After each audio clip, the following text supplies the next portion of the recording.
to give it an okay. And then I'm going to share my screen. Whoops, wrong one. Stop sharing. Share my screen. There we go. Okay, I'm going to share screen. Okay. So you all can all see my screen right now, correct? Yes. Okay. And you are more than welcome to go ahead, just like y'all did last week. Keep your microphone on. And that way, if you all have got any questions to ask, you can just go ahead and ask. It doesn't sound like anybody's got any barking dogs or traffic or anything like that. So I think you're okay. And now I'm going to open up your photos from homework and wait a second. Where'd we go? Let me cancel that one because I didn't do that right. There we go.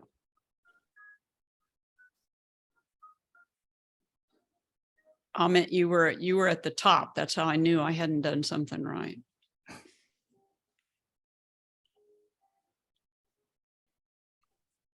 Pretty cool. Okay, what you're seeing on your screen right now, this is Adobe Camera Raw. It's made by Adobe also. It's equivalent to using Lightroom, and there will be a class coming up on using Adobe Camera Raw or Lightroom, and it's a good thing for you to get to know that at some place along the way. Okay, so we get to start, and Amit, am I saying your name right?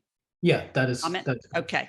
Okay. Now to get you aware of what you're looking at, look over here where my cursor is over on the right-hand side. You can see the shutter speed used. You can see the f-stop used. You can see the lens used. And then here's also your ISO right there. So just, ignore everything else, but just you can watch those numbers over there as we're scrolling through, because it'll give you an idea, because everybody knows what I'm talking about now when I'm talking about your f-stop and your shutter speed, right? So this software actually tells you what it is, what we took in terms of the photos without having told you that? Yeah. That's pretty Yeah. good. That's because it's embedded, and it's embedded in your software. It's embedded in every photo that you take. Okay. So I can open any photo and I can open it up in here and I can find out what camera you're using. I can even see the serial number of your camera if I want to. Yeah. So it's all embedded in your photographs. So that makes it kind of nice. Yeah. Okay. So starting with Amit's photo, now he's using a 50mm lens. So he's using a fixed lens. And this is starting out, his lens goes down to 1.8. And remember last week, you all were testing your lenses to see how far down in your f-stop you could go. And he's got a 1.8 f-stop, which gives you that, if you think about the example I gave you last week, that means he's got one thing in focus. So when he's at an f1, and then he's got about one thing in focus, two things in focus, three things in focus. The bigger the number, the more stuff is in focus. And so then go for it, Craig. On that one, I was watching a couple of videos. I was watching the Photo Genius, the guy from Australia, and he referred to this one particular lens as called the Nifty 50. Is that what that is, where you can't, you can only either have to walk away from it or walk closer to it? You can't adjust the lens to it. Is Correct. that the lens that Amit was using? Okay. Yeah. Correct. You have to zoom with your feet. Exactly. Gotcha. Now, remember last week also when I told you all that your histogram would have a spike. Remember that? I told you that was toward the end of class. Okay. So if you look over at this histogram, it's got a spike over here against this y-axis. And that's what this little red warning symbol is right here. It's just telling me that I've got a spike and I need to either edit that out. So it's just like looking at your histogram. I'm going to turn that off for you all so that you don't have to look at it anymore. So in Amit, in your photograph, it's nice because at that 1.8, then the flowers are in focus, but I'm also going to blow this up for you all. And you can see that the front flower is out of focus. And the middle flower right there is in focus. And that is because that 1.8 is so narrow. So really you don't shoot a lens like this at 1.8 very often. But then notice as we go to 2.8, you notice how the background just got a little bit more in focus. You notice that? And then when we go to 3.5, it comes in focus, which is exactly what the exercise was showing. 4.5 coming more in focus. See how that background's just coming more and more in focus. 5.6 coming more and more in focus. 7.1 more in focus. And then now at 8, coming more in focus. And then there you go. And once again, Emmett, you're not losing your light at all. Your light is staying exactly the same. So you are doing this exactly right. 16, and then it gets to 22, and you notice at 22 now we can see much more of the detail in that background. You see that? But each one of those photographs, because the scale was right in the middle every single time. So if you change it one number, you got to change the other number to put the scale right in the middle. Then every single one of them stayed exactly the same light. And that's because we've got all these different areas that you can balance your light meter. Remember the scale we were using last week, that graph? So you've got all these different areas where you can balance your light meter. But if you keep that scale right in the middle, then your light stays exactly the same every single time.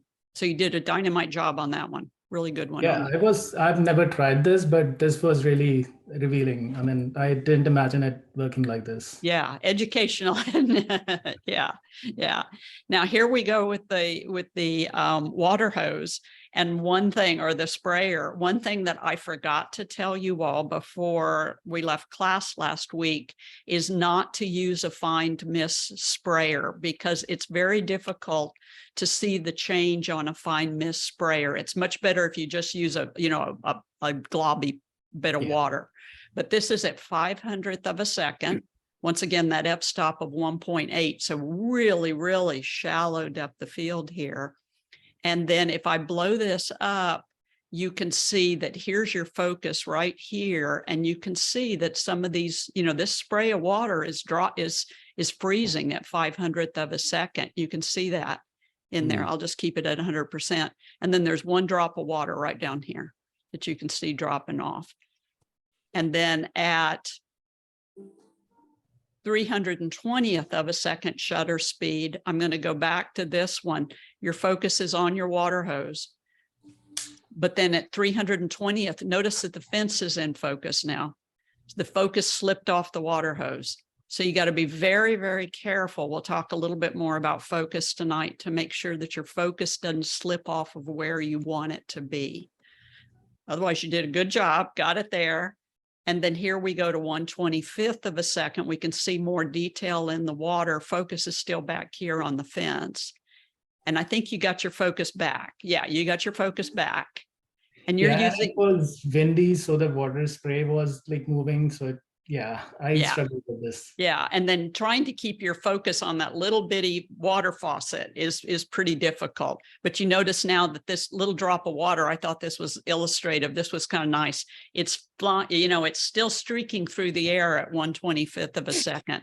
But now all of this is becoming much more streaky as we're changing that, as we're getting a slower shutter speed. And then I'm going to back up again. And then that's the 1/25th. Here we are at 80th of a second, more streaks in that water now. And then 40th, way more streaks, not even seeing any of the mist out here anymore because it's streaking. And then 1/25th of a second, got a lot of streaking going on once again. And then F8, come back in. I think you still maintained your focus really well on that little water hose right there. But you can see how much water is blurring at that 20th of a second. And notice at 10th of a second, it just becomes kind of a mass of water. And then here we are at 1/4 of a second. And notice once again, you're not losing your light at all. Light staying exactly the same. The only thing that's changing is depth of field and shutter speed. And so come into this one, and that spray of water is now just total blurring going out there. So you did a good job. You can see that all of them are the exact same color, the exact same tone, the exact same light. So you did it well on that assignment. Good job. Thank you. Yeah. And then Craig, this is yours. Yeah. Now, Craig also, Amit, you were on a tripod, right? Yes, I was. Yeah. Okay. Now, tripod for this exercise gives you a whole lot of advantage because the camera's not moving around. And Craig, you'll notice, is moving around. And so that kind of changes the exposure also. So this I had one, tried both, but I was having a hard, it wasn't that I couldn't set it up. I just, from where I was at the other end of the pool, I was obviously doing it, holding it in my hand. So yeah. So when you were holding, well, you could have put it on tripod at the other end of the pool too. if you yeah, had I know, tripod. but for some reason, it just didn't seem, I don't know what it was, but anyway. Yeah, it's okay. That's okay. That's okay. So here is at 200th of a second, f5.6. And at 200th of a second, you'll notice that we got some nice bubbles down in here. Got a nice little solid bit of water in right there. So that's looking good. And then it goes to 200th of a second at f5.6. So this is getting just a tiny, tiny bit more blur.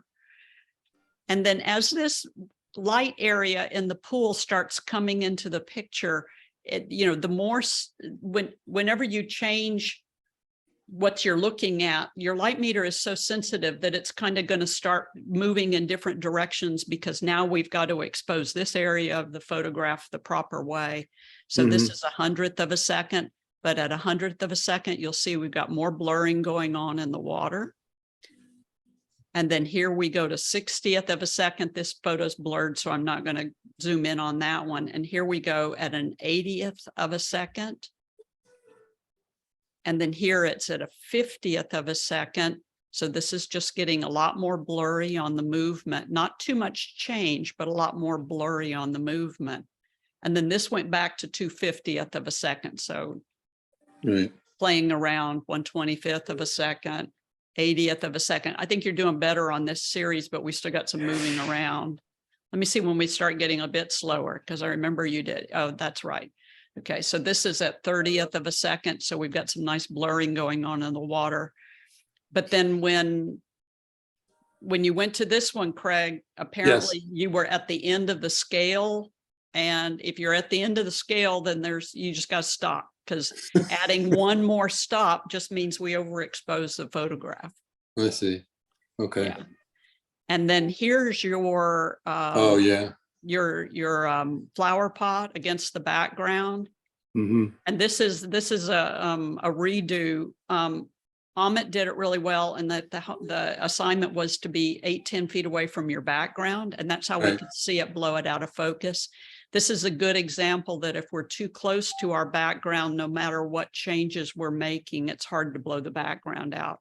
And I Yeah. think you skipped ahead, and this is your assignment number 2, if I'm not mistaken, right, Craig? Yeah, that was the Yeah. second one, correct? Okay.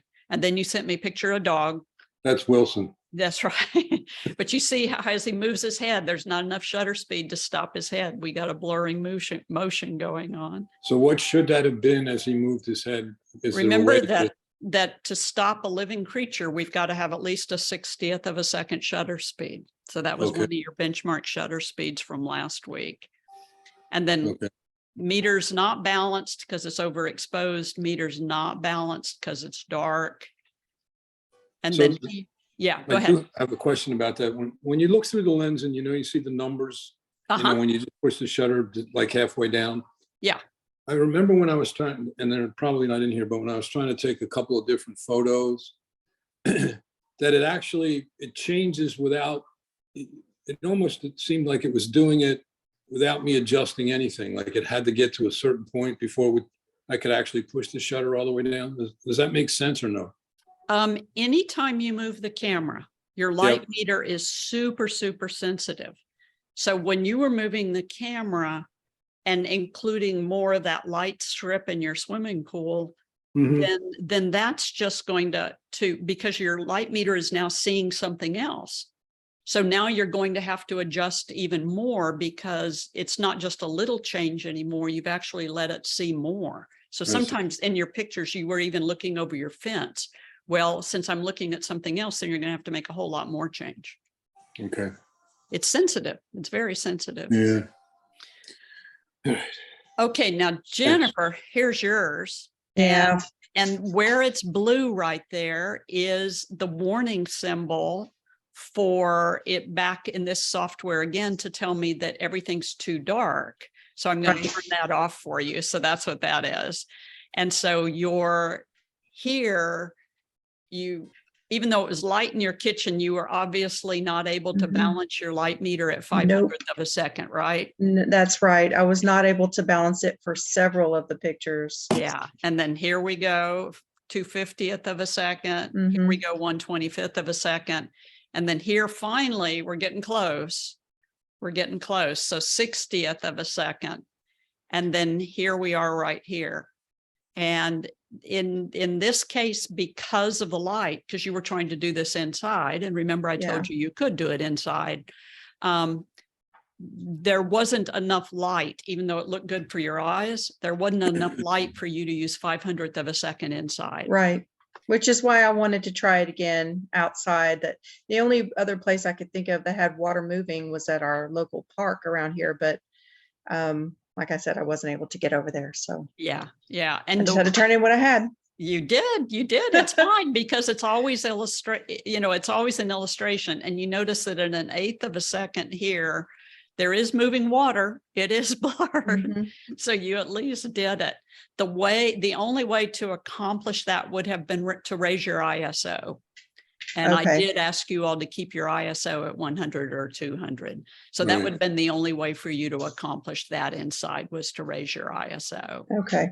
But when you went outside, you nailed it. You did exactly what you were supposed to do. So here's your little character, and your little character is 8-10 feet away from your background. See, we're at 4.5 over here. So your f-stop's at 4.5, which in sunlight gave you 2,000th of a second shutter speed. So you got a pretty fast shutter speed outside. And then notice that we've got a real nice blurry background back there. And then here you go to 5.6 and notice that background, even at 5.6, is starting to come a little bit more in focus. And then here you go at 6.3. And you were starting at 2,000th of a second shutter speed. And now you're down to 1,000th of a second shutter speed, balancing the light meter. So you got it, keep that scale right in the middle. And then here you go. And notice now that at F11, we can even see the reflection in the window that we couldn't see before. And then here you come, keeping everything nice and steady, F16. And now I can start seeing all that detail back in there behind the little guy. And then here you go, you came close. And part of this homework assignment too, if you're going to try to duplicate it again, is to get as close as you can to your subject, because the closer you are to your subject and the further your subject is away from the background, the more you can blow your background out of focus. So if you really, really, really want to get a super soft background, then you would get as close as you can to your subject and put as much distance from your subject to the background. Then you can blow your background out of focus really well. So you did a good job here. You're at 50th of a second, F32. And this is a good illustration too of depth of field, because at F32, because you are as close as you can get to your subject, see, the background still has a little softness to it. And then you nailed this one really good too. F32 at a 50th of a second. So that background's nice and soft, but yet your subject is perfectly exposed. So good job. Good job. Yeah, you got it. You got it. Did Juana come in on us? No, I haven't seen Juana. Okay, good. Okay. Not really good, because she had a great assignment. So these are Juana's. And I'll go ahead and talk to her just as if she was here on this one. Or excuse me, this isn't Juana. I'm sorry. This is Joel. Sorry, it's Jola's, not Juana's. This one yours, Juana, right? No, those were in Las Vegas. I thought so. You were off partying on us. So. But this, once again, here's the 500th of a second, F5. And so look at this splash on this water right here. I mean, that, that's what I was trying to illustrate, was that if you are using that faster shutter speed, then we can just get some really nice splashes. And I told you last week that at 500th of a second, water starts forming balls when it's dropping. And you can actually see those balls starting to form in that water as it's dropping. So this is a good example of it at 500th of a second. And then watch at her 250th of a second, you see the exposure's just the same. And then 1/25th of a second, notice that that water is now blurring. And we're keeping everything the same, camera's fairly steady on the same subject. And it's neat that this snowy egret, it has yellow feet. If you ever get confused with your egrets and your herons, snowy egret has yellow feet. And that snowy egret stands still when it feeds, so you're not noticing any movement on this. But look at this 60th of a second, how much this water is moving. And neat that the egret is standing so still that we're not getting any movement in the egret at 60th of a second. So that's looking pretty good. Where is that? Huh? Where is that? What state is that? That's not in Texas, is it? It's in Texas. It's at, in a little bit, we'll be able to see it at one of the parks. Oh. Yeah, because there's some power lines up at the top and one of the next photos coming up. Yeah, it's not a waterfall in Texas like this anyway. Okay, 30th of a second, notice how much of that water is blurring on us. Doing really, really well. 30th of a second once again. And then here's that 15th of a second. And now the egret's starting to even blur as it moves around. But everything's staying nice and steady. Here's that 15th of a second again. And then at the 1/8 of a second, notice how we're getting the silky waterfall. So I told you that an 1/8 of a second is where water blurs. And so you're seeing that it's blurring in this one just fine. And then she was able to go on down to a 1/4 of a second because she had an f/36 on the lens. And you notice that egret's now blurred too. So it's just a 1/4 of a second, way too much to keep that egret. And then you see how the power lines, we can see the power lines back in the back now. Mhm. You can see that this is at one of the parks. This is 1/4 of a second, another 1/4 of a second, and then another 1/4 of a second there. There's one of these, there we go, like that, yeah. So getting some really nice blurred water at that 1/4 of a second. And then Jola took us, and then there's apparently this fountain up at the top of this park as well. So this is where I could see that it was in some sort of, right-of-way park here in the Houston, it looks like in the Houston area anyway. 500th of a second, look at that, nice frozen. 250th of a second, the water gets a bit more blurred. 1/25th, a bit more blurred. 60th of a second, a bit more blurred, but notice the same light throughout each one of these. So balancing the light meter each time. 15th of a second, balancing the light meter. And then here, obviously the light doesn't cooperate anymore. And you can see that we just start getting way, way, way, way, way overexposed. So once you can't get that scale in the middle, it's time just to stop because we're not getting a properly exposed image anymore.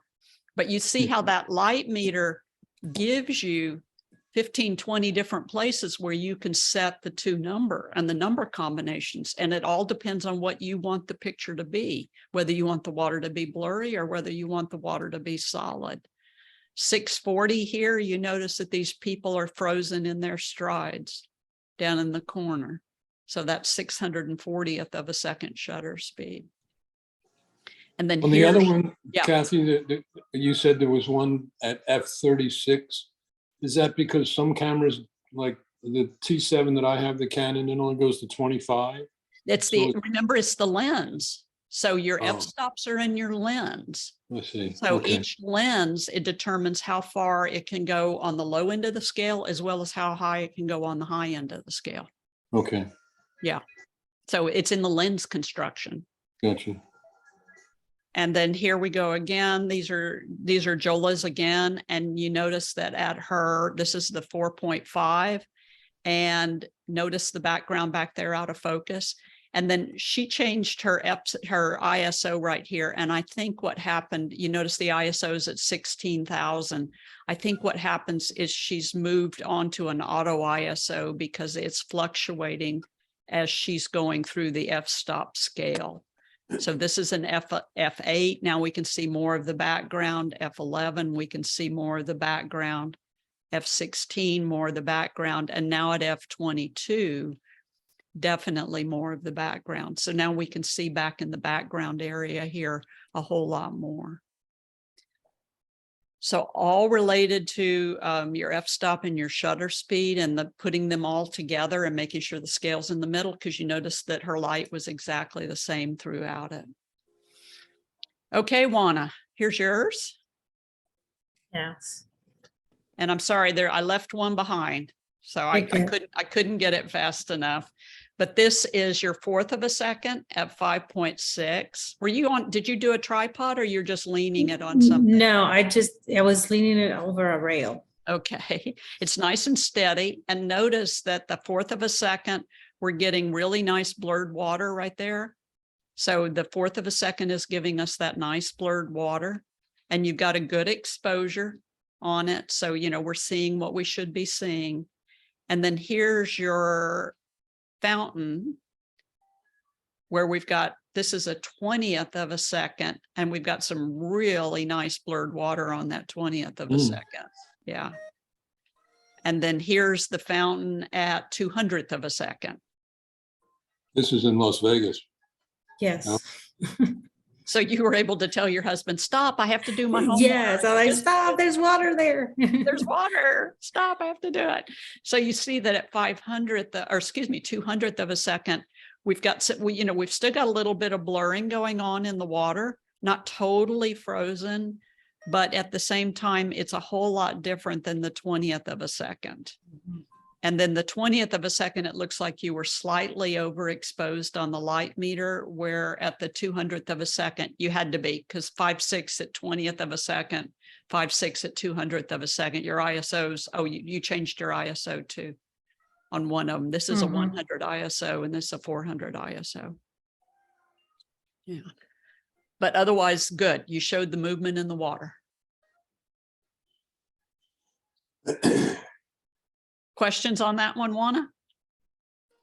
So you want the, well, it depends on your choice, right? But do you want the water to be like showing running or blurred, or? It depends on what you're creating.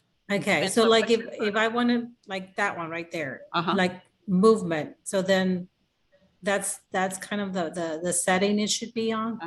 But if Okay. you wanted the water to be frozen, then you would go something 500 or faster. Okay. Yeah. Yeah. So good job on that one. Good job. Shows the movement. Okay. And Melissa, Yes. and once again, I'm not sure whether this is yours or Whitley. It was mine. I wasn't sure which was what. So this is the 1/25th of a second, and then F3.5. So the 1/25th of a second, we're getting some movement in the water, but not total, but some movement in the water.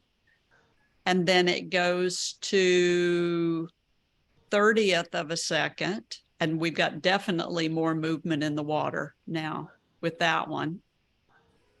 And then 15th of a second, were you on tripod or just trying to hand hold it? No, we were actually on a tripod, but for some reason we kept, I don't know if it was the way we were pushing down, we kept getting a little shake on the tripod. Yeah. Yeah. And if you're not handling the tripod right, or if it's not a good tripod, then you'll get some shake, especially on the longer exposures. And then also I had another question for you. Was it foggy when you? It was really dark out and misty. Yeah, it was the day we had all the rain, so it was kind of misty and Okay. foggy. Okay. Because there is definitely some mist going on. Yeah. And then here, look at this. You're at a 1/6 of a second, and look how beautiful that water is. So that water has just got some real nice blurring to it. It's looking really, really pretty. And then here it goes to a 30th of a second. So once again, some real nice mist to it. And then here it is at 1/4 of a second. So you definitely showed that water getting blurrier and blurrier and blurrier and kept your exposure pretty much the same. Mhm. Yeah, despite the harsh weather conditions. Yeah. And then here you are with the little planter. Mhm. And this That is was super close to it. And we were having a hard time seeing, like, as we were taking the photos, it didn't look like the background was changing until we actually downloaded them to the computer. But it was definitely harder, I felt like, than when we were further back. to yes, see the yes. difference. And this is like Jennifer did with her little Star Wars character. Mhm. When you're as close as you can possibly get, then even at an F32, your background's going to be soft. And Mhm. that's just the physical dynamics of how it works. But you've got a soft background here, and you see that at the 30th of a second. And then here you go at the 6th of a second, or at F22, the background's still soft. And then here, so you're not seeing much, but notice that when you go to F11, you can really see the difference between what you had at F32 and what you have at F11. You can really see the difference between that background. And then here you are at 13. I did put those in the right order. 6.7, 6.7, and then 4.5.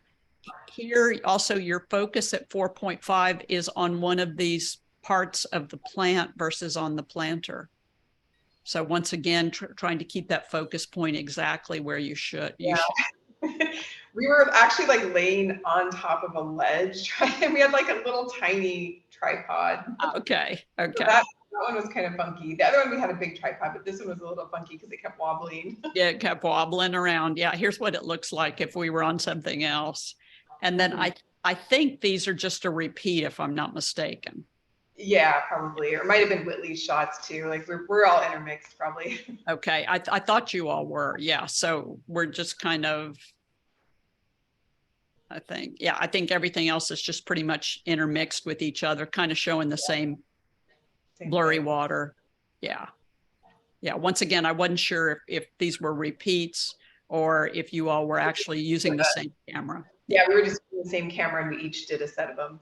Okay, good, good. Well, you did what you're supposed to do. You kept the exposure the same all the way through. That's exactly right. And then keeping it fairly consistent in it's the scene that it's looking at so that everything can remain the same.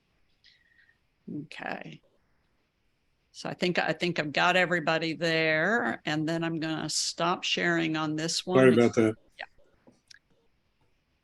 What now? I said, sorry about that. The phone rang and it took me out of my. No, that's Zoom okay. That's okay. I didn't hear anything. So Oh, you did that's just good. fine. Yeah, you did just fine. There we go. Okay, let me get back to sharing my screen.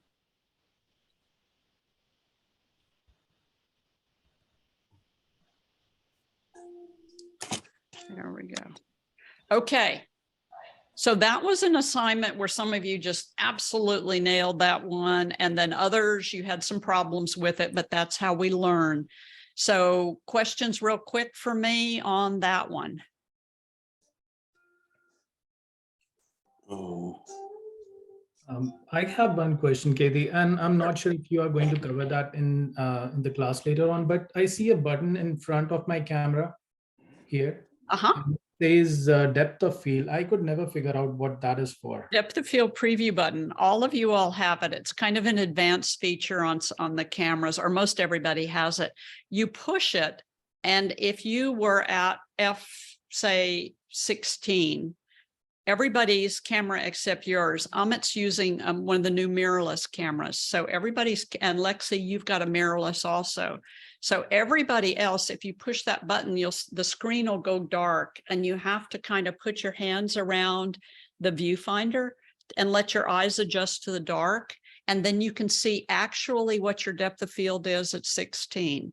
So if you want to know whether you should use F16 for this landscape photo or whether you should use F32 for this landscape photo, that's where that depth of field preview button comes in. Okay. And once again, it takes some trial and error to learn how to do it. And that's why I usually don't cover it in the basic class, but that's what it is. Okay. Yeah. Thanks. Any other questions on that homework assignment? And the bruise, if you were beating your head against a wall, the bruise on your forehead will go away in a couple of days. You teachers, now you know what your students feel like. Any questions though before I leave the homework? No? Okay. Lesson 2. So just to reiterate from the homework, that light meter scale always goes in the middle. And you have 2 numbers, your f-stop and your shutter speed, that can balance that light meter scale. Which numbers balance the scale are up to you. And also, if you're more interested in stopping the motion, then the first number that you would dial in would be your shutter speed, because you want to make sure that you've got enough motion enough shutter speed to stop the motion. If you're not worried about the motion and you're more interested in the depth of field, then the first number you would dial in would be your f-stop. So if you were doing a landscape photograph where it didn't matter, nothing was moving, then you would dial in your f32 first and then balance your light meter using your shutter speed. Craig photographed his dog, and if he wanted to photograph that dog, he would dial in the 60th of a second shutter speed first if the dog's just looking at us, and then follow with the f-stop to put the light meter scale right in the middle. So it depends on which is the most important to you, the depth of field or the shutter speed. That's the number you would dial in first. And then once you dial in that shutter speed, let's go back to Craig's dog, and it's just looking at us. He would dial in 60th of a second to take a picture of that dog, follow with the f-stop, and there would be one f-stop number that would put the light meter in the middle. And then you would have to determine whether that's what you wanted your picture to look like or not. If the dog's running, 500th of a second, 1000th of a second, that'd be your first number you'd dial in, and then you'd follow balancing the light meter with the f-stop. So you have to determine which one of these numbers are the most important. So just keep working on that. And then remembering that the light meter scale, you watch that light meter scale, and you watch the histogram on the back of your camera. Lexi and Amit, you all can also see the histogram right through the viewfinder because you all are using mirrorless. Everybody else, you only see the histogram on the back of the camera after the photo has been taken. You check that histogram, make sure that it goes all the way across. We got all the black colors all the way to all the white colors. If we did, then that light meter can stay right where it is. If it spiked up the right side, we would not keep the light meter in the middle. We would underexpose. We would move it toward the negative. If the histogram didn't go all the way across, we would take the same picture, but overexpose. So the histogram always confirms for you whether your light meter was in the right place or not. The numbers are whether you get the photograph that you're looking for versus the exposure. Couple of you all missed your focus points. And in the Nikon, through the viewfinder, Jennifer, you've got a little you've got a little green dot right over here. Canon, you all have a little green dot right over here. It's down on the bottom right in Canon, and it's on the bottom left in Nikon. And that little green dot, when you see it, is a focus confirmation dot. And it'll show you, if it's solid green, it'll show you that, okay, I found something, I'm focused on it. Now, whether the little square is on the nose of your subject or the face of your subject, that's up to you also. So once again, you want to make sure that those little confirmation dots are on the right part of your subject. Amit, in yours, they're blue when they're confirming and they're orange when they're not confirming. Those little focus dots. Let me see. What else? Lexi, any questions on your camera before I leave your camera? No? Okay, because I didn't hear from you last week. There we go. Okay, and once again, reiterating, moving those focus points around. On you Canons, it's this button on the back of the camera. on the right-hand side, use it with your thumb, making sure that that focus point is moving where you want it to be, exactly where you want it to be. Jennifer, yours is moving around with your toggle on the back of the camera? Correct. Okay, good. Okay. Just reiterating little stuff. There we go. Okay. Now let's talk about this balancing your light meter. You've probably already thought, wait a second, by the time I dial in the f-stop, dial in the shutter speed, put the scale right in the middle, the kids are going to be out of the swimming pool and not having fun anymore. Okay. Or the dog's gone inside and gone to sleep. So yes, dialing in your f-stop and dialing in your shutter speed and making sure that you have your light meter in the middle is a very time-consuming process. I want you to keep doing it though, until you get to the point where you feel really comfortable balancing your light meter. In other words, putting the scale right in the middle. And you feel very comfortable choosing your shutter speed based on those 5 benchmark shutter speeds I gave you last week, choosing your f-stop based on the f-stops. Once you feel comfortable making all of those movements, then you can move to these automated features up here on the top of your camera, because I don't shoot in manual mode many times at all. But once you learn how to shoot in manual mode, you'll never forget it. And that's why I like to start everybody in manual mode. And after these 27 years of teaching this class, I've had so many people come back to me and say, I'm so glad you made me learn the manual mode. And that's because once you learn it, you'll never forget it. If you go automated too soon, you're going to totally forget why you use that shutter speed and why you use that f-stop. So that's why I want you to stay there for a little while, maybe a month. Not with the month with the camera in the closet, a month using the camera. Then you can make the change. But let me explain to you what these different modes are that you have up here on the top of your camera. I'm following along on your handout. You have an A or an AV. AV is what Canon calls it, and A is what Nikon calls it. AV or A is aperture priority. You set the f-stop and the camera sets the shutter speed for you to balance your light meter. Everybody have your camera nearby? Mhm. So get your camera, turn your camera on.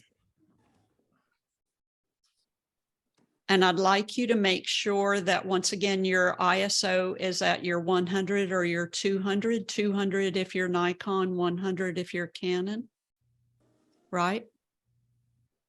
No auto ISO or anything like that. Okay, good. Everybody? Yeah. Okay. Now up on the top, rotate the dial to AV if you're a Canon or A if you are a Nikon. And then rotate your dial to 5.6. And for everybody, it should be your main dial.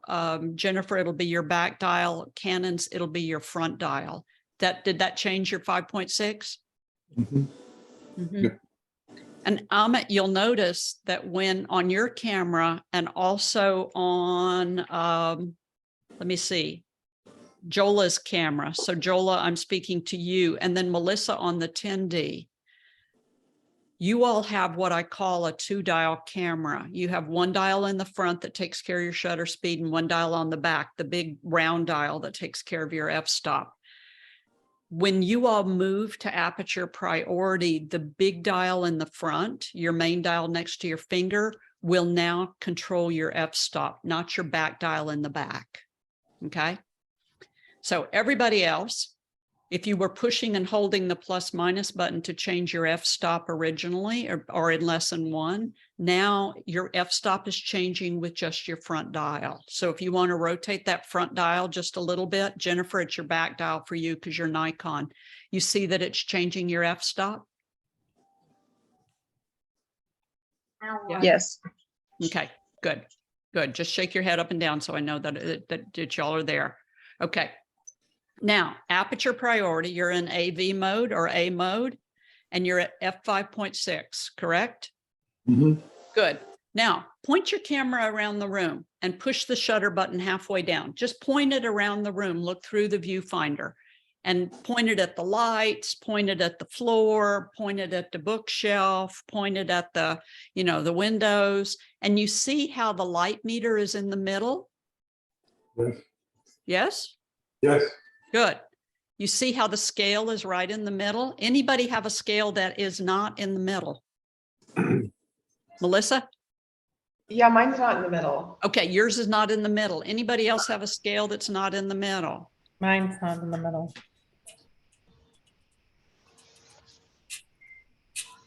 Who else's was not in the middle? Mine. Oh, yeah. Okay, Wanda, yours was not in the middle. Okay. No. Why this will happen, and pay attention, because when you get into these automated modes, things happen that you don't know what in the heck's going on. So if you took an underexposure or an overexposure with you when you went from manual to aperture priority, it will keep it with you. So Melissa, you're going to rotate your back dial until your scale goes right in the middle. And Juana, you've got the Rebel. You're going to push and hold your plus minus button and rotate your front dial until your scale goes right back in the middle. And Jennifer, your scale's in the middle, right? It's in the middle. It depends on what I'm looking at. Okay, it shouldn't, go ahead. If I'm looking in one direction, it'll be in the middle, but if I move it, it might go over just like a little tiny bit, but then it goes back to the middle when I move again. It should stay right in the middle. And you've got your ISO set at 200? Okay, and you're in A, Yes. not A with a plus or anything like that, just A. No, just A. Okay, it should It's stay- mostly in the middle, but it's just like I said, depends on that. Maybe when I turn it, sometimes like you know what? If you're in a real dark spot, like point it down at the floor and the scale goes away from the middle, it's trying to tell you, I don't have enough light. You got to maybe fix it so. Yeah, that's when it's probably real it. dark. Point it at the light and it should stay in the middle. Okay. Yeah. Juana, did your scale go back in the middle? No. No? It's still slightly off? Yes. Okay, even when you push the plus minus button on the back on the back of the camera? Push that plus minus. And Like then- press it at the same time? Yeah. Push and And- hold the plus minus button and then rotate the dial and the scale should go right back in the middle. You should be able to rotate the scale in the middle now.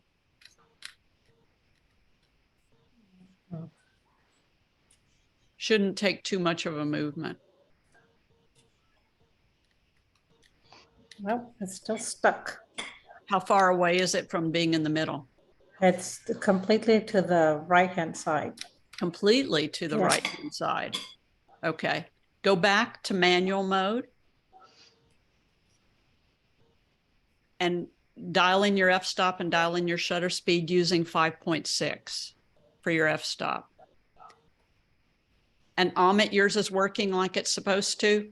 Yeah, I mean, my aperture is not moving. If I'm moving rotating the top wheel, it's just changing the light meter. It's changing the light meter. Yeah. Okay, rotate your front dial right here. Okay. It's not changing your f-stop. It is changing f-stop. Yeah. It's changing your f-stop. Good, good, good. But your light meter's staying in the middle? Yes, it is. Okay, good, good. Yeah. Because if yours got out of balance or if it wasn't in balance, you would use your big dial in the back to put it back into balance. Okay. So if I'm shooting on AV, then Uh-huh, I just set my aperture. uh-huh. Or maybe I can change my aperture and that will keep my light meter in the middle. It So should it will- keep your light meter right in the middle. Mhm. It will take care of the shutter speed automatically. Uh-huh, it takes care of the shutter speed automatically, exactly. Okay, Juana, what's going on with your camera? When I put it in manual, it went back to the middle, but now, So when you get it in the middle at 5.6, yes. okay, now reach up and turn the dial to aperture priority. And now it should have stayed in 5.6. Mhm. And then how far off is the light meter from being balanced? Now we went all the way to the right again. All the way to the right again. Mhm. Interesting. It shouldn't do that. And when you push that plus minus button in the back, you know what button I'm talking about? The Uh-huh. these right here. No, not there. Huh. See, the one that's at the top of this, the right top of the viewing screen, the one we were using to change the f-stop last time.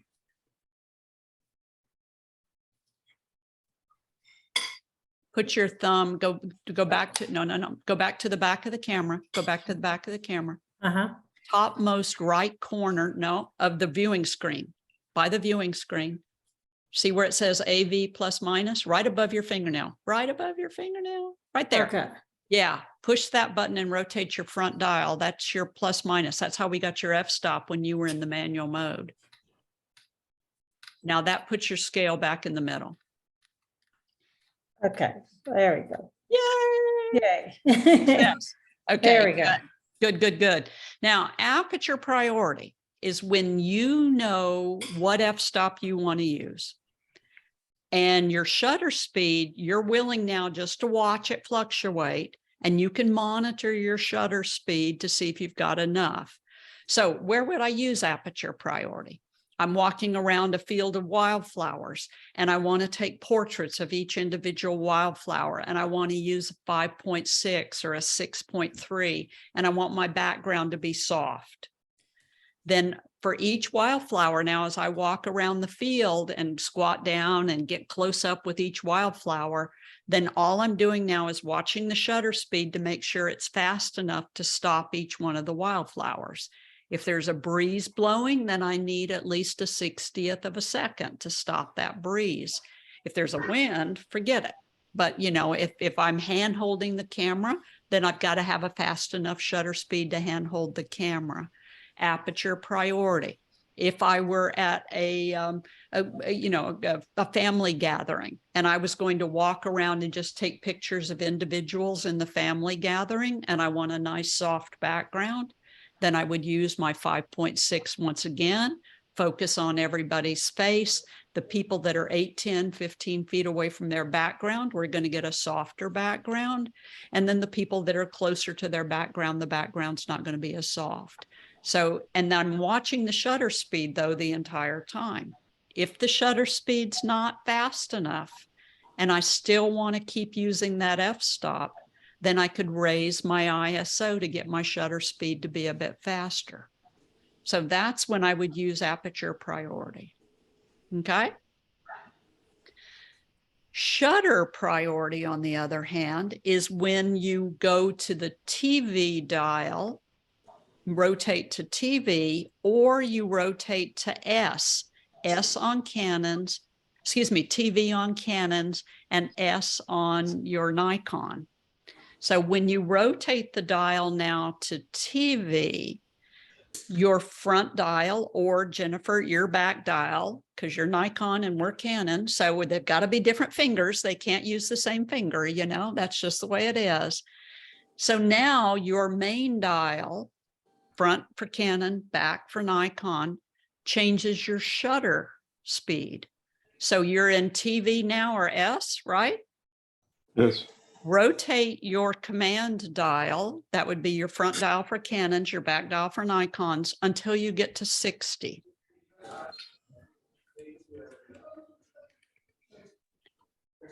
Got it? Okay. Did it Yes. work? Okay. Yes. Now point the camera around the room, and at 60th of a second, when you point the camera up at the light, is your f-stop blinking or is your f-stop solid? Mine is blinking. Yours is blinking? Yeah, mine too. Yeah, It's blinking. it's blinking? Blinking. Yeah, okay, it's blinking because the camera's trying to tell you, I got a problem. I got a problem. Something's going wrong here. So anytime you see one of those little blinking lights like that, it's trying to say, I got a problem. What's your light meter scale look like? Is it in the middle or is it off to the side? Mine is in the middle. In Yours the is- middle. Yeah. So it's in the middle. And you would think, well, Kathy told me to put it in the middle, but that f-stop's trying to say, I got a problem, guys, do something about it. So what the f-stop is trying to say is you can use a 60th of a second if you want to, but I don't have enough light. So it's trying to warn you that we've got a problem. So point your camera at the exact same spot you were just pointing it at and rotate your command dial, front dial for Canons, back dial for Nikons, until the f-stop quits blinking. Mine actually did it itself. It went down to 3.5 and stopped blinking then. Good. So when we got to 3.5, it quit blinking. Yes. Yeah. Did you by any chance zoom your lens? No? Okay. Well, I think it probably, I'm probably on autofocus on the lens, I guess. Is that way? That's okay. That's okay. What probably did is you got to a bright enough spot that 3.5 could handle it. Point your camera at the floor. And is your 3.5 blinking again? Yeah. Okay. You probably just got to a bright enough spot on the wall. Yeah. Now, where you are right now, what shutter speed finally makes your f-stop quit blinking? 20. 20. Good. Mine was 0.8 with 4.5 is the f-stop. Okay. Okay. Good. Take the picture. Take the picture. Is that right? What was it, Craig? 8 and the shutter, the f-stop was 4.5. Now it's Yep. Yep. changing. That's about right. Take the picture. It's a slow shutter speed. Amit, what was yours? I just zoomed in and it quit blinking and I could take it at 160. And when you zoomed, as I said last week, that's a variable f-stop lens. So when you zoomed, it probably gave you one more f-stop. So that was what you needed Yeah. to be able to have enough light. I think that's what happened with Melissa's. Jennifer, when did yours stop blinking? Or 40. at 40th of a second. Exactly. Exactly. So see, at 60 was too high for inside a room. But when we got down into the 40, or when we gave it one more f-stop, then it was able to balance. So shutter priority is when you know which shutter speed you need, and then you let the camera set the f-stop for you. So shutter priority. I'm going to go photograph a bunch of kids around a birthday cake table. They're not wiggling. I mean, they're just sitting. I know children don't do that, but they're just sitting. Okay. So I need at least 60th of a second to stop a basic living creature from just looking at you. I need at least a 60th of a second shutter speed to stop that movement. So now if I wanted to use that 60th of a second and just take portraits of the kids around the table, the f-stop would change, but the 60th of a second would stop their smiles, their eye blinks, their basic facial movements. So that would be 60th of a second. If I was going to photograph somebody jumping off a diving board, then I would set my shutter speed to 2,000, 4,000, or 8,000. Don't do it right now because you don't have enough light. And then I would see whether I could get an f-stop or whether the f-stop was blinking at me. And then if the f-stop was blinking at me, then I could raise my ISO until at least I could get that 2,000, 3,000, 4,000, or 8,000th of a second shutter speed. So shutter priority is when you know what shutter speed you need. And then the f-stop's going to follow. Once again, just like aperture, if I can't get the f-stop, then I can raise my ISO to give my sensor a bit more sensitivity. And then I can raise my ISO. Trade-off to raising the ISO is your pictures are going to look more grainy. Make sense? Yeah. You following? Just one question, Katie. So in time priority or shutter speed priority, the f-stop will start blinking when the light is not enough. But when we are on AV, then does the time blinks, or I didn't notice, maybe even if No, it did? the time won't blink, but you have to pay attention to the time. Okay. So it's not blinking at you. It just, you set that f-stop, the camera assumes you know what you're doing, and you have to determine whether that shutter speed is going to be enough or not. Okay. And then your shutter priority, you set the shutter speed Camera sets the f-stop. If that's not enough, it blinks at you, and you've got to know enough about what's going on to know camera's trying to tell me I got a problem here. So that's why I don't want you to move into shutter priority or aperture priority until you totally understand what's going on and what the camera's trying to tell you. Understood. But I shoot in either aperture priority or shutter priority about 100% of the time. So rarely do I go into manual mode.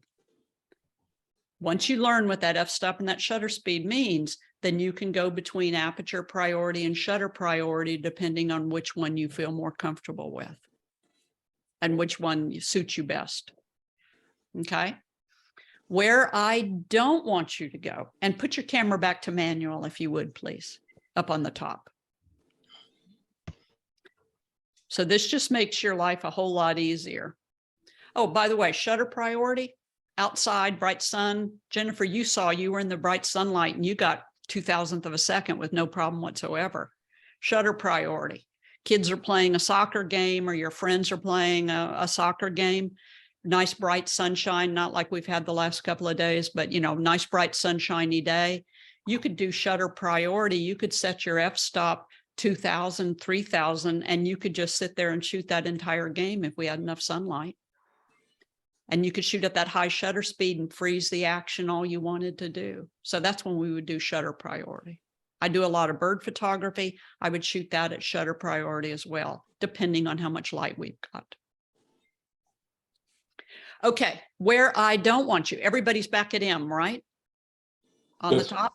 Okay, good. Where I do not want you to shoot is I do not want you to shoot on P. P does not stand for perfect, and it does not stand for professional. It stands for program mode.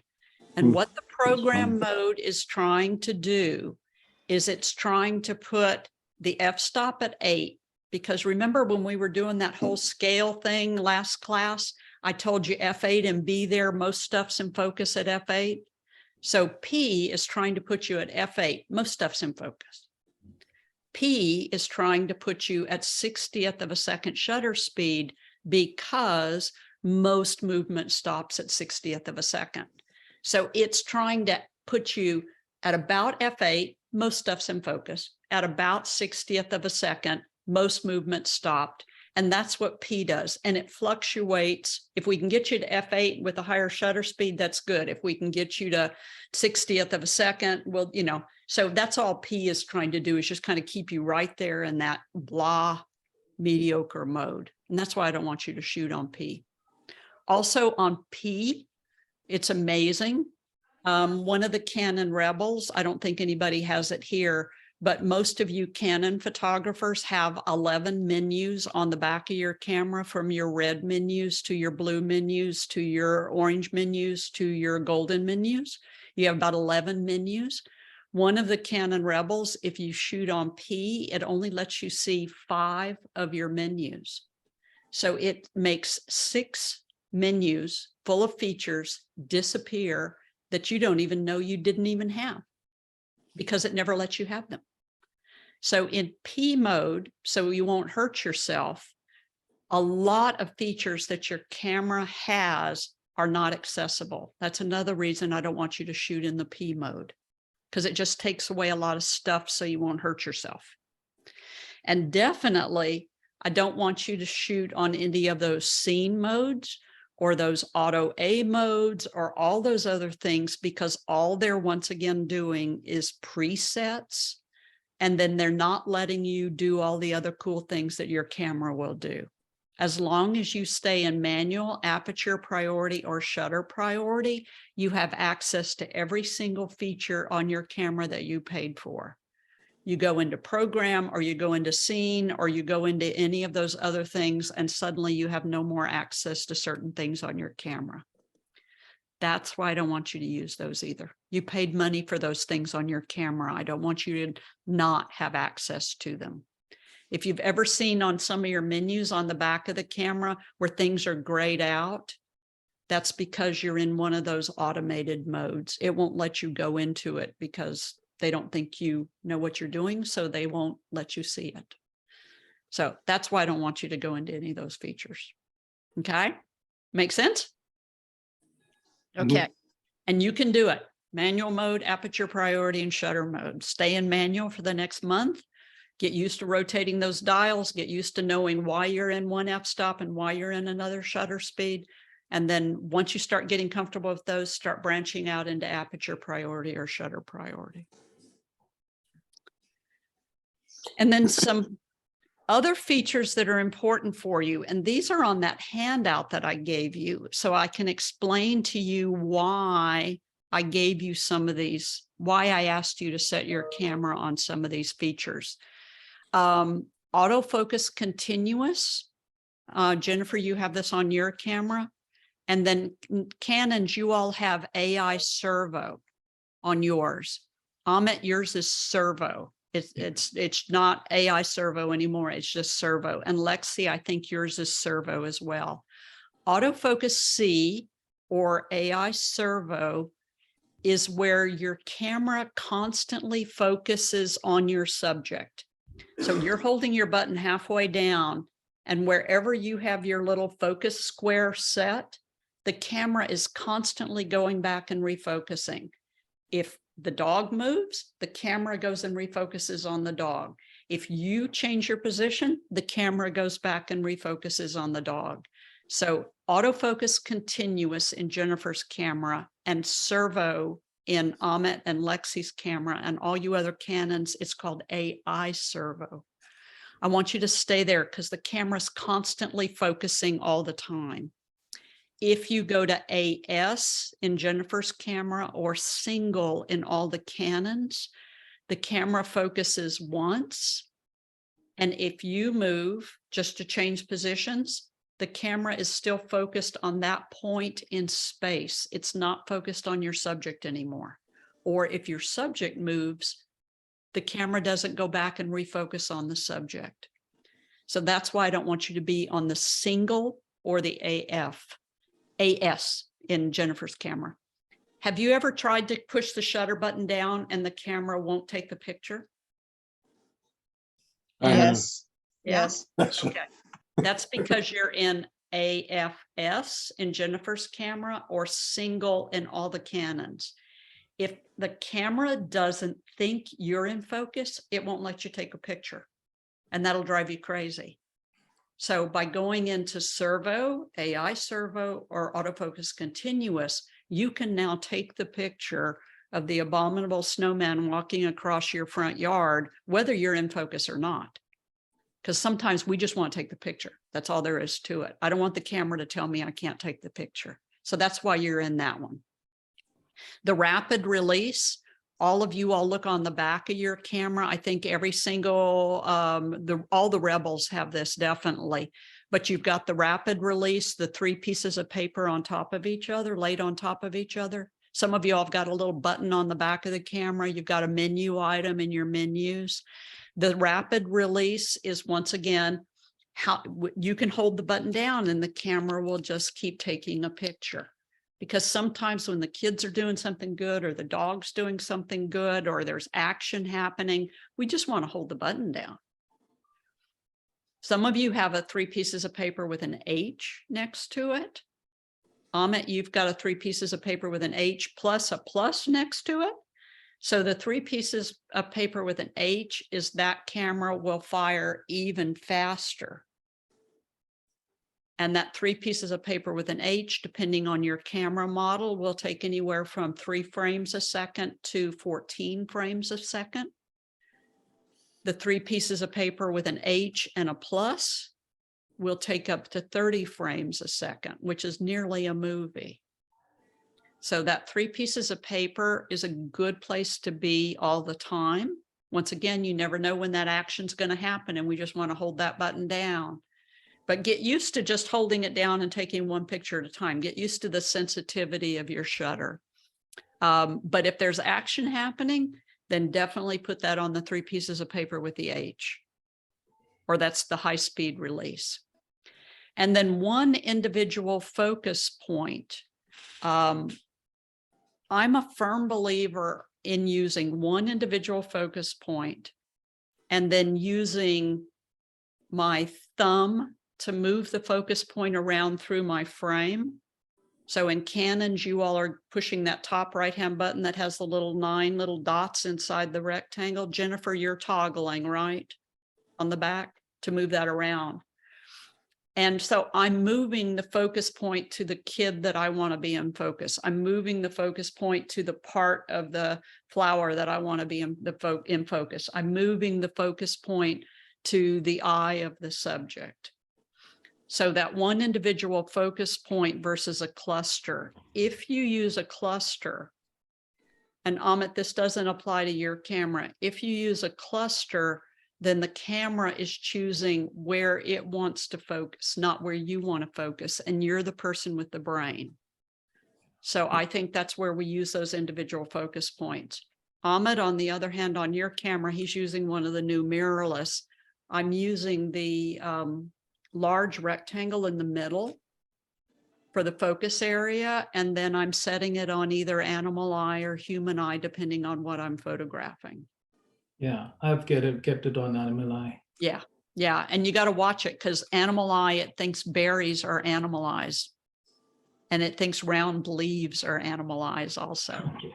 Yeah, so I have some videos on my my YouTube channel and my blog about how to make sure that that camera's focusing in the right spots. I'll watch them. Okay. So individual focus points, that's why that's so important. And you just need to get used to kind of moving those focus points around because the subject is not always in the middle. You want the subject off to the side. You want the eyes up at the top. You want to move those focus points around. So get used to moving those focus points around. And once again, you push that button over on the right-hand side first, Canon cameras, punch it, and then you use your toggle to move the little focus points around. Juan, are you seeing those focus points move around? Yeah, it's an action that you get used to working with pretty fast. Doesn't take long to master that skill. Okay. And then I think I got just a little ahead of myself here on the handout. This is what's called flat to the film plane. And your depth of field, your area in focus is absolutely parallel to the back of the camera. So from the back of the camera, your depth of field goes absolutely parallel to the back of the camera. So if you want to get all of these water drops in focus, then you would position the camera so that the camera is absolutely parallel to those water drops. And then use your focus point on the side of the flower. And then that lets you put all of those water drops in focus. This is called flat to the film plane because your depth of field is a flat parallel subject to the surface from the back of the camera. If you tilt your camera like this, your depth of field goes like that. If you tilt your camera like this, your depth of field goes like that. Tilt your camera up, your depth of field goes like that. So it's an absolute parallel plane from the back of your camera. If you want to make sure that the entire owl eye butterfly is in focus, then you've got to make sure that you're keeping the camera absolutely parallel to the butterfly's wing. And so Lexi, you do a lot of butterfly photography and insects photography. So this is making sure that the back of the camera is absolutely parallel to the subject. And then that maximizes our shallow depth of field. So you see that I've got a nice blown out background, but the antennas of the owl eye butterfly, the top of the wings, the bottom of the wings, the legs, the stick, everything's in focus. And that's because even though I'm using a really shallow depth of field, I've kept the camera absolutely parallel to that subject. So it's called flat to the film plane. So if you're photographing somebody's face, you want to keep the camera parallel to their face. So this gives you an example of F8. This is down in Brazil in the Pantanal where we're going in 2024 to photograph the jaguars. This is F8 and I'm focused on the caiman's snout right there. And you see the depth of field only goes about halfway down the snout of the caiman. But if I pull the boat parallel to the caiman, my F8, now that I'm completely parallel to the caiman, my f8 optically looks like the whole head is in focus. So f8 when the camera is not parallel to the subject, f8 when the camera is parallel to the subject. And so now you can see all the depth of field on that face of that Cayman. Camera didn't change. All it changed was my angle of view. So it's called flat to the film plane. Blue bonnet in the springtime, when it warms up and you want to photograph it, you're going to keep the camera absolutely parallel to that blue bonnet so that we can maximize the depth of field. Make sense? Yeah. Okay. Yeah. Tripod. I've mentioned that already. And this is my favorite tripod. And this is the tripod that I recommend that you buy, especially if you don't like your tripod or if you're fighting with your tripod. This is a MePhoto Globetrotter Classic carbon fiber tripod. It costs $319. It weighs about 3.5 pounds. It extends to about 5'8". So even if you're fairly tall, it's tall enough for you. And when it all folds up, it's about 1.5 feet long. So my MePhoto Globetrotter tripod will go with me to Costa Rica this weekend, and it'll sit right on the top of my suitcase. It'll be the last thing in my suitcase. It fits diagonally in my suitcase with plenty of space for it. And then when I need it and get where I'm going, I'll unfold it and it will do what I need it to do. So we'll use it for night photography and a whole bunch of other things. Why you need a tripod is, let me see, let me get an example. Amit, what lens do you have on that camera? Right now, 24-105. 24 to 105? Yeah. Yeah, okay. So he's got a 24 to 105 millimeter lens on. At 24 millimeters, he can handhold a 25th of a second shutter speed. At 105 millimeters, he can handhold 105th of a second shutter speed. So the kind of rule of thumb is that you can handhold the millimeters of your lens translated to shutter speed. So Juana, what lens do you have?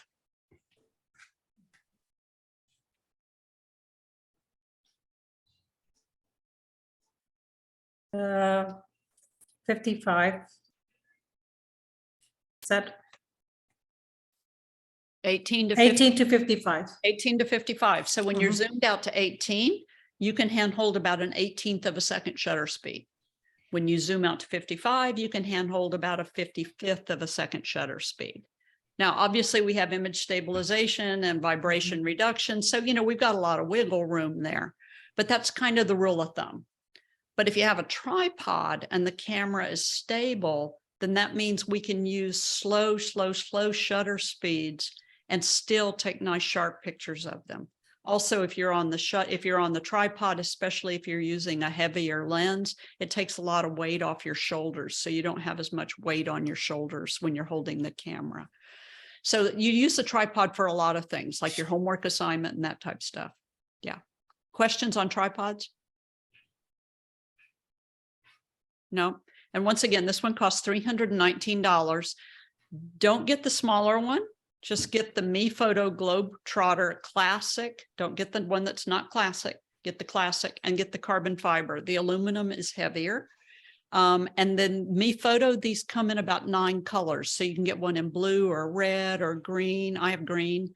At one time, they produced a purple one where the silver is on this one. It was purple. They produced a pink one and an orange one. So they do different colors periodically. But this is the tripod that I really recommend. It's just dynamite tripod. And it comes with a ball head and it comes with plates.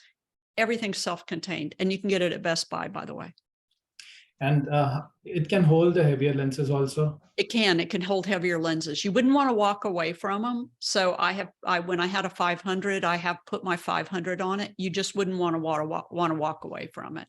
But right now it'll hold my 100 to 500 without any problem. But once again, I don't want to stray too far away from it. So it does well. Yeah. So that's your tripod. And then lenses. I have a whole class called What Lens Should I Use? And I'll put that on the calendar coming up. But it's just, you know, you don't know what lens to buy. So you read all kinds of stuff and you watch lots of YouTube videos, and some guy in Australia tells you that you have to buy this lens. You may not have to buy that lens. So just to give you an idea of what your lenses do, if you just look straight ahead and don't wiggle your eyes from left to right and don't wiggle your eyes up and down, that field of view you have is what a 50 millimeter lens sees. So that used to be the first lens everybody bought because it looked just like it did if you were with your eyes. But if you're going to look at a landscape like this Tanzania landscape, you move your head from side to side and up and down. And those are your super wide angle lenses. So those super wide angle lenses in some cases let you see a full 180 degree field of view, depending on which ones they are.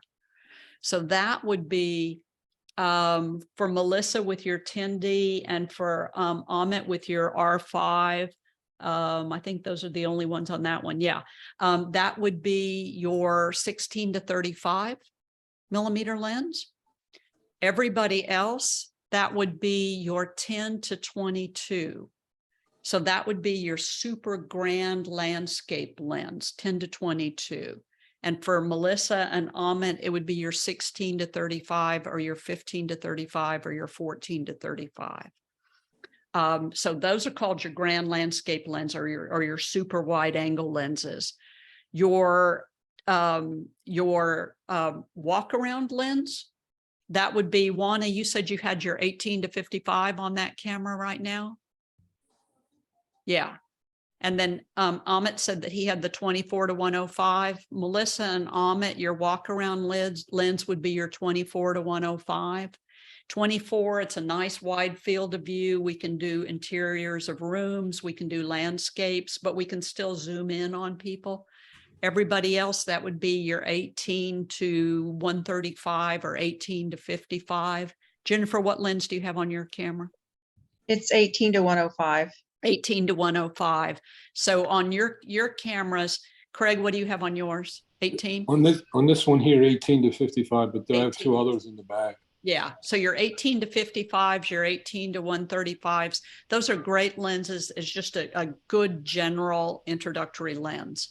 Wide enough that we can still do landscapes, but more telephoto so that we can still zoom in. And then from there on, we get what are called the telephoto lenses. And so that would be your 100 to 300 or your 70 to 300. I suspect that's what came in Craig's kit, the 70 to 300. Juana, did This is 75 to 300. 75 to 300. Juana, did you get a kit? Did you buy 3 lenses, 2 lenses? 2 lenses. 2 lenses, yeah. Same thing, Jennifer, on your end? Mine, I did not buy mine. It was given to me by the school. So it came, okay. this is just what it came with. Okay, so there's probably somewhere at that school an additional like 70 to 300 or something. Very like likely. Yeah. Yeah. And then Juana, you probably got a 55 to 300 or 75 to 300, something like that. Mhm. So those are your medium telephoto lenses. And the good thing about those is those are good for the dogs at the dog park. They're good for the kids at the playground. They're good when you don't want to get in somebody's face. They're good for butterflies. They're good for dragonflies.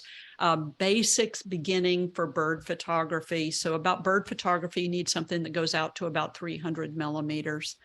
And good for, so that medium telephoto lens is just really, really good to staying a little bit away. You don't have to step in the leaf litter to get the photo of the butterfly. You can zoom in on it a little bit. So that's those 75 to 300s or 55 to 300s.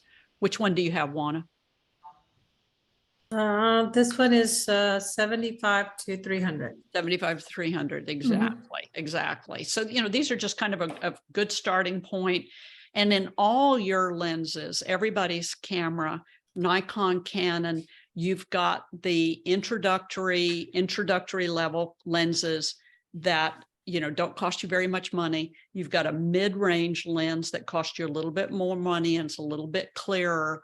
And then you get top of the line. So in Canon, the top of the line all have the red ring around the front of the lens. And so which price range you end up going depends really on how much money you've got to spend on this hobby. But you just, there's all kinds of stuff out there for what you actually need, what you can actually use. If you ever think that you want to buy a lens, I would recommend that you rent it first to see whether you really use it or not. So say, for instance, I have that 50 millimeter lens that Amit, that you were using, and everybody says that you have to have one of those 50 millimeter lenses, and it's my least used lens because you have to zoom with your feet. So I've got to walk in, I've got to walk out. And if I'm doing street photography, I don't want to walk right up to somebody's face, or I'm doing the hands of a craftsman. I want to stand back. And that's where that 24 to 105 comes in for me. It's just how I see things. But if you're going to buy a lens, if somebody tells you, you need a 300 2.8 lens, I'd really recommend that you go rent it first and see whether you need it. And there's a place over in Katy called Photo Rental Source. Same thing with cameras. If you're going to buy a new camera body, then feel free to rent one first to see whether that's really what you want to use or not. If you're going to that once in a lifetime Tanzania safari, then rent a lens for that instead of buying one if you don't think you're ever going to use that lens again. Same thing for a second camera body. So we've got Photo Rental Source over in Katy. That's a good place for that. They'll even ship it to your house. So this is super wide angle again. And the beautiful thing about super wide angle is it focuses very close. So you can get way down in the wildflower field. And this is a little video of every lens I could get my hands on one day. And the lens that I'm using is down in the bottom right-hand corner. So it goes from 10 millimeter all the way to 500 millimeter. And you can see 300 millimeter, 400, 500. And notice at 10 millimeter, you can't even see the building way down there at the end. So each lens that a camera manufacturer makes is designed for a specific purpose. A lens, I like to tell people, is like a wrench. You don't buy a wrench because it has a purple handle. You buy a wrench because it does the job for you. A lens you buy because it does the job you need it to do. So every lens was designed by Canon or Nikon for a specific purpose. And so that's where you should really think about what lenses you need before you actually buy them. I own 4 lenses, that's it. So I do everything I need to do with 4 lenses. And I have 1 lens that sits in the closet. So I do everything I need to do with 4 lenses in my camera bag and 1 lens that sits in a closet. And I just never use it. I bought it thinking I would use it, but it sits in the closet. I let a friend of mine use it and she brought it back to me and she said, no, it would sit in the closet at my house too. But it's one of Canon's professional lenses and it just sits in the closet, unfortunately. It's a shame to let a good piece of equipment like that just sit. So when you are buying lenses, there is something that you would research and it's called the bokeh of a lens. And we have talked about the blurry background. How do you get the blurry background? Big aperture. Pardon? Big aperture, like the lower Aperture, aperture. exactly. Aperture is ruling the backgrounds, exactly how blurry the background is. I want to show you 3 different lenses on the exact same aperture, just to give you show you a difference in the way that lenses are made. So this is that 18 to 55 one. It's the same lens that you've got. And I've got it set at 55 millimeters and at f4. And this is just a little Christmas ornament hanging in my studio. And that's the window. You can see the screen on the window there looking out over the street. And you see that nice blurry background that it gets at f4. This is the 50 millimeter lens, the one, Amit, you used in your homework assignment. And it's at f4 also. And now look at the background that this lens gives you. So this is the lens that the background the 18 to 55 gives you, but this is the lens that the 50 millimeter gives you, or the background that the 50 millimeter gives you. And then this is the background that the 70 to 200 f4 lens, super, super sweet lens at f4, and this is the background it gives you. So you see how each one of those is the same f4, but each one of them is a different purity of the background. So some lenses that you'll buy, one of the things you hear people say about it is that it has excellent bokeh, meaning we can get that background as creamy as we want it to get. But that's all based on lens construction. And by the way, if you are ever shopping for equipment, always feel free to email me, because I would rather see you buy good stuff the first time instead of buying stuff that you regret and have to end up buying again. So anytime you want my opinion on equipment, please, Nikon or Canon, please feel free to ask me. You are not bothering me, and I will give you my opinion on it, and you can take it from there, whatever you'd like to do.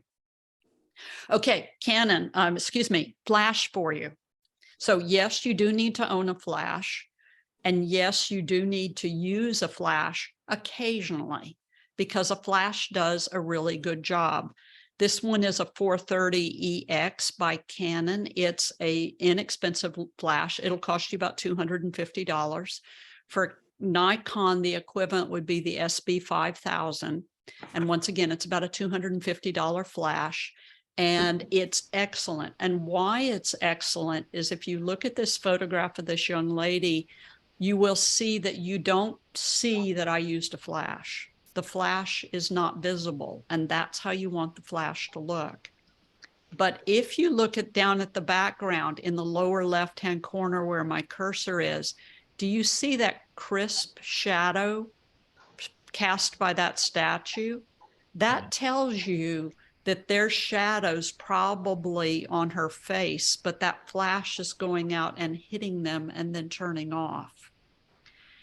Canons, when you use your flash, you would use manual, aperture priority, or shutter priority. And your flash is subordinate to the camera. The light meter that you set tells the flash how much light to hit on the subject and how much light to not hit the subject with. Jennifer, with your Nikon, you need to push your flash controller button on the back of the camera, on the front of the camera. This is only Jennifer's camera. And you need to move that flash controller to rear. So it's on your menu, your menu, and see where it's the little flash thing. Mm-hmm. And you need to push that and change it to rear. Okay. And now the flash now is subordinate. Otherwise, Nikon comes from the from the factory with the flash dominant, and we just made it subordinate. So if you use your flash in manual, aperture priority, or shutter priority, the flash is subordinate to the camera and only sends light to the subject that you focused on and then turns off. It is not responsible for lighting up the entire scene. It's just sending light to the focus point and then turning off. It is a very smart tool when you use it that way. So the flash here, once again, you don't see it, but I just focused on the young guy. Shutter's going to open, flash's going to fire, flash's going to turn off, shutter's going to close, but the flash doesn't become the major part of the photograph.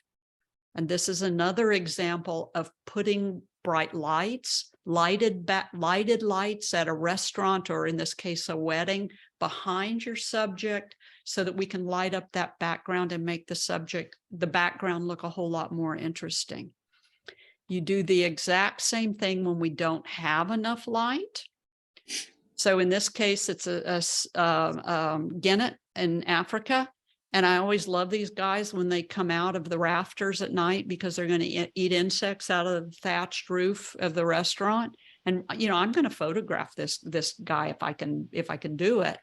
And here, because it's moving, I do something a little bit different, and I go into shutter priority, 60th of a second. I don't care if I balance the light meter or not. And then when I focus on the cat, he's not really a cat, he's a mongoose. When I focus on the critter, The flash is going to see that the light meter is not balanced, and it's going to send a little bit more light. So it's a very smart flash. Take it outside for something like this, where you want to take a photo of somebody at night, light up that background, put them in front of, of those lighted trees that we have all over the city and all over restaurants and stuff. 60th of a second, shutter priority, turn the flash on, and don't worry if the f-stop's blinking at you. Don't raise the ISO, you don't have to. The flash now knows that we don't have a balanced light meter, and where we're focused, the flash sends light to that spot and turns off. Flash does not light the entire scene up because that's not what we've told it to do. These are super, super smart flashes. By the way, your pop-up flash will do this as well. It's just not as powerful and it's not as smart, but your pop-up flash will do it just as well. Your pop-up flash will not go above 200th of a second shutter speed though, where your top mounted flash will. Your flash also does amazing things. So I was working on the book Backroads of Texas, and I had to go all over Texas and photograph all kinds of stuff. And here I am at Cadillac Ranch up in Amarillo, except it ends up being a snowy, overcast, rainy, lit, horrible day. And that's the only day that I'm in Amarillo. So I got to make a picture because that's my assignment. So these people showed up with this dog, put the focus point out to the side, focus on the dog, turn the flash on the top, twist it around so that it's facing the dog, because, we don't want it to just go straight. We want it to go over to the dog, click the shutter, shutter opens, flash hits the dog, flash turns off, shutter closes. And then I noticed that the flash overspilled and hit all of the metallic paint on those cars. Looked 100% better than it did to my eye. So the flash sometimes does amazing things. And that's why we want to have a flash in our camera bag, just in case we need it. And once again, that 430 or that SB5000 and the Nikon, perfect little flash, doesn't cost much money, about $250. Questions on flash? So do you teach something that, like I see on the flash with like all these buttons and stuff? Yeah, I do teach a class just in flash. Yes. Yes. What are those? Yes. Okay. You don't pay attention to them. You leave it on ETTNL and just let it do its job. Okay. Yeah, Okay. that's it. Just let it do its job. Where would you attach it on the camera, Kathy? You put it Like in the with- hot shoe up on the top of the On camera. the top? Okay. Yeah. What's Yeah. that called? A hot Hot shoe? shoe. Hot shoe. Yeah. And then in your handout, I also teach you or introduce you to a reflector. And a reflector is a nice, soft way to use light. And in your homework assignment, if you don't have a reflector, anybody own a reflector right now? I'm going to tell you to use a piece of cardboard covered with aluminum foil. So in this photograph of this woman, there's a window up at the top right of the photo. Bottom left of the photo, I'm holding a reflector, and that's reflecting sunlight up on her face. If you can see the light being reflected off of the reflector onto the subject, then it's going to show up in your photograph.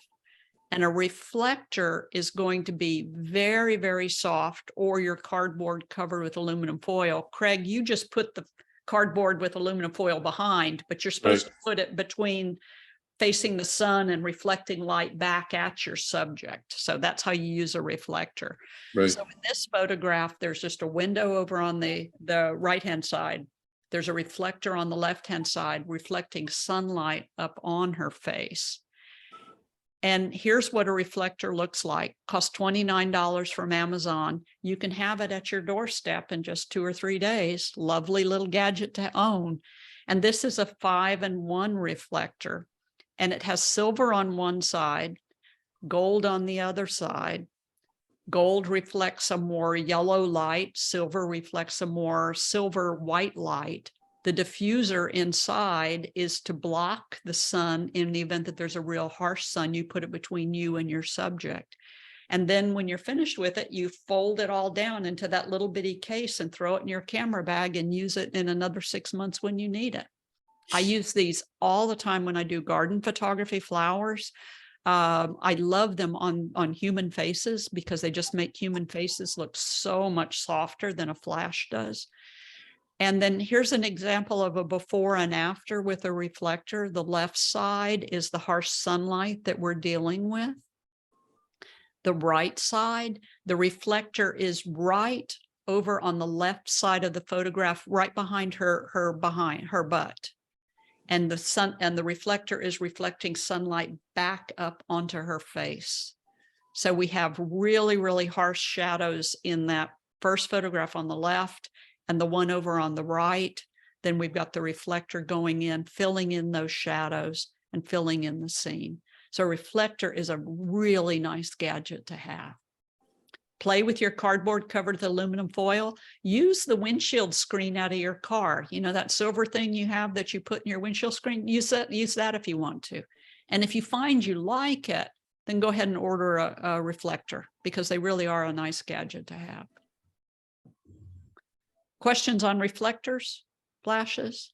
On flashes, I just have one question, Katie. So Sure. inside, indoors, whenever I've used flash, it gives a very bad, like a background, black background, like the shadow of the person I'm shooting. Is there any way to avoid that?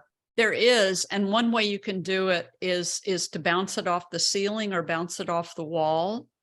And then also, if you're using a flash that's creating too much of a shadow, move your subject away from the background so that they're not casting a shadow on the wall.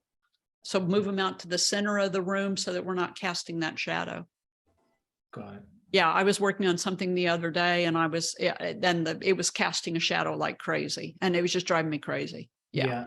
And I've never used flashes after that. I mean, Yes. I'm not a Yes, fan of yes, yes. They're just good to have though, because it took me 4 or 5 shots, but I finally got the shadow under control. I ended up bouncing it off the ceiling that. Okay. to get it under control. And so that's all I got for you all. You made it. You've got another homework assignment. You don't have to send it to me. It's just a simple FYI for you to reinforce your skills and to start playing. Coming up, check my schedule on my website because I repeat all of my classes about every 6 to 8 weeks. I teach a total of 23 different classes. Intro to Lightroom, Adobe Camera Raw is coming up. That's what I showed you all when I was projecting your pictures. And then also, I think as Craig asked me, I'm teaching classes now at the Precision Camera Store up here in the Woodlands, and I'll teach 1 class a month in different subjects. Alternative processing is in February.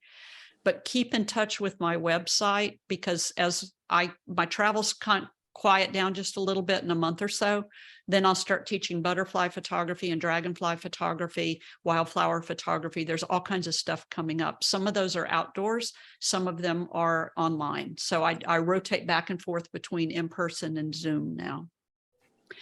If you want to travel with me, I had a trip coming up in June to the Danube Delta in Romania for migratory birds coming up from Africa and the Middle East, flying into Europe and Asia. Provence is coming up in October with an extension to Barcelona. Costa Rica, I leave this Friday for Costa Rica. I do at least 1 or 2 trips every year to Costa Rica. I've been going down there for 25 years. And the next one will be February 2024. I have other trips, but they fill up pretty fast. So if you are interested in my schedule, then check my website. And then I do have weekend bird photography workshops coming up too. Send me an email and I'll send you information if you're interested. We have a ranch in the Texas Hill Country that we go to. Park your car on Friday and don't get back in your car until Sunday. And we photograph at some of the best photo blinds in the Texas Hill Country. The May trip is for painted buntings and hummingbirds, and the August trip is for hummingbirds. And then I have a creative retreat in Rockport, Texas next December, where you get all kinds of wild and crazy photography assignments with a group of creative people. So that's a lot of fun. So there's all kinds of stuff going on. If you didn't join my website when you signed up for class, join my website, and then you'll find out when I send my newsletter what's going on. There's all my contact information. There's my blog on my Facebook. My YouTube is under Kathy Adams Clark as well, all kinds of YouTube videos. So any questions before I leave you all tonight? No questions, but I would love to join the Lightroom class. Yeah. Have fun because they're good. They're fun. Yeah. Come back and take more. And I'll remind you again, as I did in my words of encouragement, you cannot learn photography in one setting. Photography is just like golf or baking or soccer or football or any other things we take on as adults. You got to keep doing it and you got to keep working at it and you got to learn one thing at a time. And as you learn one thing at a time, eventually you become good at it. So anything else? Thank you. You are welcome. Okay, Thanks, Kathy. I am going to stop recording and